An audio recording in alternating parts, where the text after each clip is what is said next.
안녕하세요. 오늘 저희가 함께 깊이 파고들 이야기는요. 어쩌면 과거에서 일어난 사건 중에 가장 극적이고 또 가장 무서운 반역 사건일 겁니다. 네, 바로 그 유명한 고라의 반역 사건이죠. 맞습니다. 고라와 그의 무리가 모세와 아론에게 정면으로 도전했던 이야기인데요. 청취자분께서 보내주신 매튜 헨리의 주석을 바탕으로 이 사건을 한번 세막으로 나눠서 살펴보려고 합니다. 반역의 설계, 충격적인 결과, 그리고 불가해한 후폭풍. 네. 단순한 권력 다툼을 넘어서 이 이야기 속에 담긴 리더십의 위기, 또 집단 심리의 함정, 그리고 신의 심판과 자비에 대한 날카로운 통찰까지 얻는 게 이번 저희의 목표입니다. 네, 이건 정말 흥미로운 사례 연구라고 할 수 있어요. 하나의 공동체가 어떻게 내부로부터 무너질 수 있는지, 그 중심에 있는 질투나 야망 같은 감정이 얼마나 파괴적인지를 아주 적나라하게 보여주거든요. 특히 그 위기 상황에서 리더들이 어떻게 대응하는가, 이 부분도 중요하겠네요. 그렇죠. 모세와 아론의 대응, 그리고 하나님의 개입 방식. 여기서 우리는 리더십의 본질뿐만 아니라 위기관리의 핵심까지도 엿볼 수 있을 겁니다. 좋습니다. 그럼 첫 번째 막 반역의 설계부터 시작해보죠. 이 반란을 일으킨 인물들, 이 사람들이 대체 누구였을까요?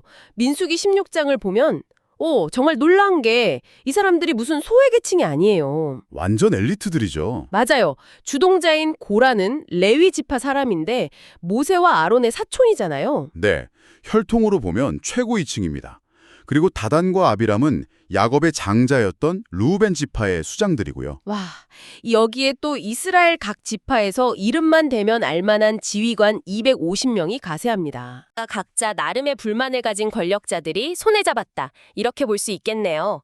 주석계사는 그 숨은 동기를 뭐라고 보나요? 주석은 두 가지 핵심 동기를 짚어냅니다. 첫째는 고라의 개인적인 질투. 같은 레위 지파인데 사촌인 아론이 대제사장이 된 것에 대한 불만. 그렇죠. 둘째는 루벤 지파의 집단적인 불만입니다. 장자 지파로서의 우월감이 있었는데 광야 행군 대열에서 유다 지파에게 선두 자리를 내주었으니 자존심이 상했을 거라는 추측이죠. 개인의 야망과 집단적인 소외감. 이게 아주 위험하게 결합된 거군요. 맞습니다. 그들이 내세운 명분도 정말 그럴듯해서 더 무섭습니다. 민수기 16장 3절을 보면 모세와 아론에게 이렇게 외치죠. 너희가 분수에 지나도다. 회중이 다 각각 거룩하고 여호와께서도 그들 중에 계시거늘. 너희가 어찌하여 여호와의 총회 위에 스스로 높이느냐. 네, 이건 거의 현대 민주주의 구호처럼 들리는데요. 모두가 평등하고 거룩하다. 바로 그 지점이 이 반역의 교묘함입니다. 모든 회중은 거룩하다. 이 말 자체는 진리거든요. 그렇죠. 하지만 그들은 이 진리를 이용해서 하나님이 세우신 질서와 권위를 무너뜨리려는 무기로 삼은 겁니다. 주석은 이걸 진리를 반만 사용하는 위험성이라고 지적합니다. 하긴 바로 얼마 전까지만 해도 백성 전체가 죄를 지어서 하나님의 진노 아래 있었고 모세와 아론의 중보기도로 겨우 살아남았잖아요. 맞습니다. 그런 상황에서 우리도 너희만큼 거룩하다고 주장하는 건 자신들의 현실을 완전히 잊어버린 교만의 극지인 셈이죠. 나온 공격 앞에서 모세의 첫 반응이 정말 의외입니다. 보통 사람 같으면 화를 내거나 방어하기 바빴을 텐데요. 그렇죠. 그는 땅에 엎드렸습니다. 이건 어떤 의미일까요? 현대 위기관리 관점에서 보면 이건 정말 교과서적인 대응이에요. 첫째, 감정적으로 반응하지 않죠. 둘째, 엎드렸다는 건 자신을 권력의 방정식에서 빼버리는 상징적인 행위예요. 이건 나와 너희의 싸움이 아니다 라고 선언하는 거죠. 그리고 시간을 버는군요. 네, 맞아요. 즉각 판결을 내리지 않고 다음날 아침에 각자 향로를 가져와서 하나님이 직접 선택하시는 걸 보자고 제안합니다. 개인적인 공격을 공정하고 객관적인 테스트로 전환시킨 겁니다. 리더십의 위기를 신앙의 문제로 또 인내의 시험으로 바꾼 거네요. 그렇죠. 그러면서 동시에 설득도 포기하지 않아요. 특히 자신과 같은 레위 지파인 고라와 그 동료들을 향한 설득 논리가 아주 날카롭습니다. 네, 여기서 모세의 논법이 세 단계로 전개됩니다. 첫째, 상대방의 말을 그대로 되돌려줘요. 너희 레위 자손들아, 너희가 분수에 지나도다. 너희가 나에게 한 그 비난이 바로 너희에게 해당되는 말이다. 네, 둘째, 그들이 이미 누리고 있는 특권의 가치를 일깨웁니다. 민수기 16장 9절에서 이렇게 묻죠. 이스라엘의 하나님이 이스라엘 회중 중에서 너희를 구별하여 자기에게 가까이 하게 하사 이 일이 너희에게 작은 일이겠느냐. 이미 받은 은혜는 작게 여기고 금지된 영예인 제사장 직분을 탐하는 그 위선을 정확히 찌른 거네요. 맞습니다. 마지막 세 번째 논리가 핵심인 것 같네요. 이 싸움의 본질을 깍 규정해버리니까요. 네, 모세에게 이렇게 말합니다. 아론이 어떠한 사람이기에 너희가 그를 원망하느냐? 이건 너희의 진짜 상대는 아론이 아니라 그를 세우신 하나님이다라는 선언인 거죠. 아, 논쟁의 프레임을 인간 대 인간의 권력 다툼에서 인간 대 하나님의 문제로 완전히 전환시켜버렸군요. 그렇죠. 이 정도면 상대방도 할 말이 없어야 정상이거든요. 하지만 아니었죠. 특히 다단과 아비람은 이성적인 설득을 완전히 거부하고 오히려 상황을 더 악화시킵니다. 여기서부터가 두 번째 막 충격적인 결과의 시작이네요. 네, 모세가 대화를 위해 사람을 보내 부르지만 그들은 오지도 않아요. 그러면서 퍼붓는 비난이 정말 과간입니다. 모세가 자신들을 적과 꿀이 흐르는 땅에서 이끌어내어 광야에서 죽이려 한다고 말하죠. 네, 잠깐만요. 그들이 말하는 적과 꿀이 흐르는 땅이 이집트라고요? 노예 생활을 하던 그곳을요? 그렇습니다. 이건 뭐 사실을 완전히 왜곡하는 수준을 넘어서는데요. 거의 가스라이팅 아닙니까? 정확합니다. 이건 현실에 대한 완전한 부정이죠. 애초에 가나안 땅에 들어가길 거부하고 불평했던 건 자기들이었으면서 그 모든 책임을 모세에게 뒤집어 씌우고 있습니다. 주석에서 잠언 19장 3절을 인용하는데 정말 기가 막히게 들었맞네요. 사람이 미련함으로 자기 길을 굽게 하고 마음으로 여호와를 원망하느니라. 바로 그 상황인 겁니다. 자기들 잘못으로 상황이 꼬였는데 그 원망을 리더와 하나님께 돌리는 거죠. 이쯤 되니 온유하던 모세도 폭발하는군요. 심히 노하여 하나님께 자신의 결백을 호소합니다. 나는 그들의 나귀 한 마리 더 빼앗지 아니하였고 그들 중에 한 사람도 해하지 아니하였나이다. 네, 이 기도는 권력을 한 번도 사적으로 남용한 적 없는 리더의 떳떳함, 그리고 동시에 그 억울함이 얼마나 컸는지를 보여주는 것 같아요. 그리고 마침내 고라가 온 회중을 선동해서 모세와 아론을 압박하는 그 순간 여호와의 영광이 나타납니다. 상황이 임계점에 도달한 거죠. 그리고 하나님은 말씀하십니다. 내가 순식간에 그들을 멸하려 하노라. 공동체 전체가 심판의 위기에 처한 거네요. 그런데 바로 그 순간 자신들을 죽이려는 그 사람들을 향해 모세와 아론이 또다시 엎드려 기도합니다. 이건 정말 이해하기 힘든 수준의 리더십이죠. 맞아요. 심지어 그들의 기도는 한 사람이 범죄하였건을 온 회중에게 진노하시나이까 이거잖아요. 네, 주동자와 그저 휩쓸린 사람들을 분리해서 심판해달라는 요청이죠. 자신을 공격한 사람들의 죄를 용서해달라는 걸 넘어서 그들 사이에서도 옥석을 가려달라고, 한 명이라도 덜 죽게 해달라고 간청하는 겁니다. 하나님의 응답은 즉각적이었습니다. 먼저 회중에게 반역자들의 장막에서 떠나라고 경고하시죠. 일종의 마지막 대피 명령인 셈이죠. 그런데 회중에 물러나자 고라 일당은 오히려 더 당당하게 자기 장막 문 앞에 서 있습니다. 마지막까지 회개할 기미가 전혀 없군요. 바로 그때 모세가 전례 없는 심판을 선포합니다. 민수기 16장 30절 말씀인데, 만일 여호와께서 새 일을 행하사 땅이 입을 열어 이 사람들과 그들의 모든 소유물을 삼켜 산채로 수올에 빠지게 하시면 이 사람들이 과연 여호와를 멸시한 것인지를 너희가 알리라. 이건 자연재해가 아니라 지금 이 자리에서 즉각적으로 일어나는 초자연적인 심판이 있을 거라는 예고네요. 네.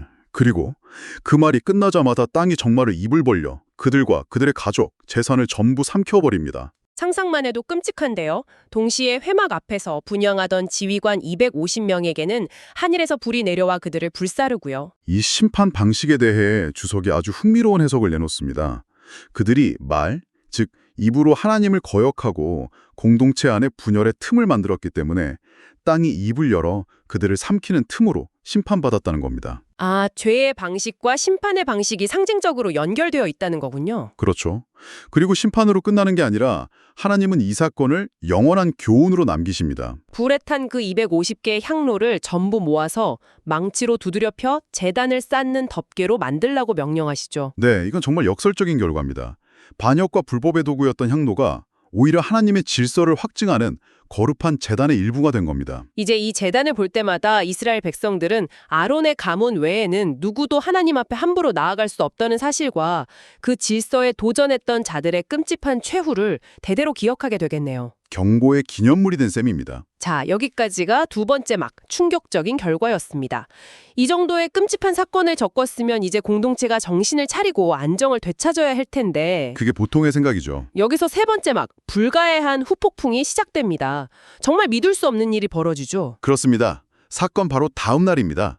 하루도 지나지 않아서 이스라엘 온 회중이 또다시 모세와 아론에게 몰려와 원망을 쏟아냅니다. 그들의 말이 민수기 16장 41절에 나오는데 너희가 여호와의 백성을 죽였도다. 아, 이게 어떻게 가능한 일이죠? 어제 땅이 갈라지고 하늘에서 불이 내려오는 걸 자기 눈으로 본 사람들입니다. 그런데 죽은 반역자들을 여호와의 백성이라고 부르면서 모세와 아론을 살인자 취급한다고요? 어제의 공포는 다 어디로 간 걸까요? 그러게요. 주석은 여기서 인간 심리의 아주 어두운 단면을 지적합니다. 감당할 수 없는 충격적인 현실을 마주했을 때 인간은 그 현실을 받아들이기보다 메신저를 비난하는 쪽을 택하기가 더 쉽다는 겁니다. 고라 일당이 하나님의 심판을 받았다는 사실을 인정하는 것은 곧 자신들도 그들과 한패였음을 시인하는 셈이 되니까요. 그게 두려우니 차라리 죽은 사람들을 순교자로 만들고 모세와 아론을 학살자로 프레임을 씌워버리는 겁니다. 일종의 집단적 방어 기제이자 책임 회피인 거군요. 그렇죠. 결국 기적이나 표정만으로는 사람의 마음을 근본적으로 바꿀 수 없다는 걸 보여주는 장면입니다. 하나님의 진노가 다시 임하고 백성들 사이에 연병이 순식간에 퍼지기 시작합니다. 사람들이 죽어나가는 그야말로 아비규환의 상황인데 이때 모세의 행동이 또 한 번 예상을 뛰어넘습니다. 네, 모세는 아론에게 급히 명령합니다. 향로에 불을 담고 향을 피워 백성에게 달려가서 그들을 위해 속죄하라고 말이죠. 이건 정말 이 이야기의 클라이막스라고 할 수 있겠네요. 불과 몇 시간 전만 해도 자신을 살인자라고 비난했던 그 백성들을 구하기 위해 대제사장 아론이 지금 전염병에 찬 거라는 죽음의 현장 한복판으로 달려가는 겁니다. 맞습니다. 성경은 그 장면을 이렇게 묘사합니다. 그가 죽은 자와 산 자 사이에 섰을 때 연병이 그치니라. 죽은 자와 산 자 사이에 네, 어제 고라와 250명의 지도자들이 들었던 향로는 심판의 불을 불렀지만 오늘 아론이 든 향로는 하나님의 진노를 멈추고 생명을 구했습니다. 이 죽은 자와 산 자 사이에 선 아론의 모습에 대해 주석은 어떤 신학적 의미를 부여하나요? 주석은 이 장면이 전체 이야기의 핵심적인 통찰을 담고 있다고 봅니다. 바로 자신을 거부하고 죽이려 했던 자들의 죄를 대신 짊어지고 하나님의 진노와 그들 사이에 서서 죽음을 막아내던 중보자의 모습을 보여준다는 거죠. 아하. 그리고 이것이 바로 장차 오실 그리스도의 사역을 미리 보여주는 강력한 예고편, 일종의 트레일러 역할을 한다고 설명합니다. 결국 반역의 이야기가 역설적으로 진정한 구원자가 누구인지를 가장 선명하게 드러내는 것으로 끝을 맺는 셈이군요. 네. 이미 14,700명이 죽은 후에야 재앙이 멈췄다는 사실은 하나님의 공의가 얼마나 엄중한지를 보여주지만 동시에 그 진노 속에서도 한 사람의 중보를 통해 자비를 베푸시는 은혜가 결국 승리한다는 것을 보여주는 결말이죠. 맞습니다. 하나님의 심판은 실제적이고 무섭지만 그것이 하나님의 마지막 말씀은 아니라는 것을 보여주는 거네요. 그렇죠. 오늘 우리는 고라의 반역 사건을 통해 개인의 질투와 야망이 어떻게 공동체 전체를 파멸 직전까지 몰고 가는지, 그리고 하나님의 질서에 도전하는 교만이 어떤 끔찍한 결과를 낳는지 생생하게 살펴보았습니다. 네. 동시에 자신을 향한 비난 앞에서는 엎드려 기도하고 백성의 죄 옆에서는 죽음을 무릅쓰고 중보하는 모세와 아론의 모습에서 참된 리더십의 본질을 발견할 수 있었습니다. 이 이야기는 오늘 우리에게도 아주 날카로운 질문 하나를 던집니다. 어떤 질문일까요? 끔찍한 심판을 목격하고도 바로 다음 날 똑같은 원망을 반복했던 이스라엘 백성의 모습에서 혹시 우리의 모습을 발견하게 되지는 않으신가요?